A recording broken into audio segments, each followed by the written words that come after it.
নমস্কার বন্ধুরা, আমাদের বিজু স্টেশনে সকলকে স্বাগত। আশা করি সকলে ভালো আছেন।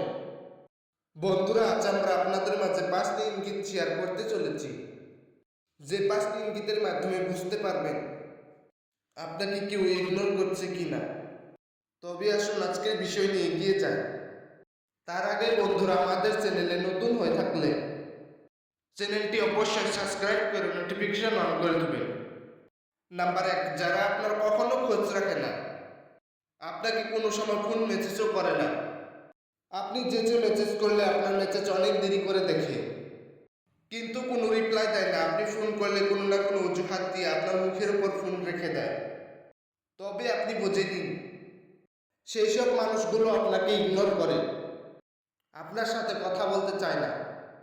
নাম্বার 2, আপনি কাছে যাওয়ার চেষ্টা করলে আপনাকে দেখে দূরে সরে যায়, কারণ আপনাকে সহ্য করতে পারে না। নাম্বার 3, আপনি ভালো মন্দ কাউকে কিছু বললে আপনার কথা এড়িয়ে যায়, আপনার কোনো কথাই শুনে না। নাম্বার 4, আপনাকে গুরুত্ব খুব একটা দেয় না। নাম্বার 5, আপনাকে চেনা সত্ত্বেও এরকম ভাব দেখাবে যে এর আগে আপনাকে কখনো দেখে না। এই ধরনের ইঙ্গিত কারো কাছ থেকে পেয়ে থাকলে সে আপনাকে অবশ্যই ইগনোর করে।